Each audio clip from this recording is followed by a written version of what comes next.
OK, donc aujourd'hui, on va parler du front squat. Le front squat, on peut le voir dans plein de variantes, en fait, comme le squat régulier, c'est-à-dire le back squat. On pourrait le voir les jambes plus en ouverture, les jambes un petit peu plus serrées, les talons surélevés. On pourrait aller chercher des variantes avec les mains croisées, en prise que moi j'ai plus haltérophilie, c'est-à-dire vraiment les coudes élevés. On pourrait même aller chercher avec les bras complètement droits, c'est-à-dire un Frankenstein qui est très intéressant pour aller solliciter plus au niveau de la cage thoracique. Écoutez, il y a des milliers de façons, peut-être pas des milliers, mais il y en a beaucoup de façons de voir le front squat, puis en fait l'ensemble des squats. Aujourd'hui, on y va avec un front squat conventionnel, régulier, sans plateforme, rien. Vous allez remarquer qu'on a utilisé des straps, OK? On a un manque de mobilité.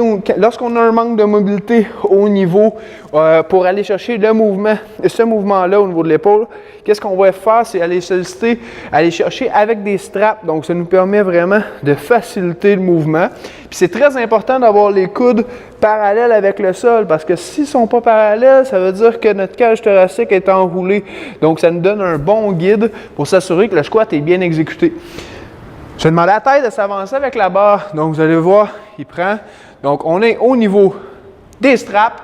Donc, ça nous permet, comme que je disais, d'avoir environ les coudes là, à la hauteur des épaules, donc parallèle avec le sol. Par la suite, le mouvement du squat, comme qu'on a vu dans les autres vidéos, reste similaire. On vient serrer le sol. Les genoux sont vers l'extérieur. Les abdominaux sont très serrés. Les abdominaux sont très importants dans un front squat. Vous allez voir que souvent, chez beaucoup de gens, c'est ça qui va nous lâcher en premier. Il y a un grand engagement au niveau du transverse puis de l'ensemble du regroupement des abdominaux.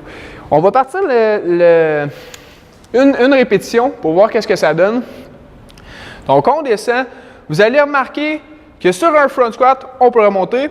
Sur un front squat, naturellement, le dos se doit d'être le plus vertical possible. Puis comme que je vous ai dit un petit peu avant, si vous voyez que vos coudes pointent vers le sol, définitivement, vous êtes en train de perdre votre gainage.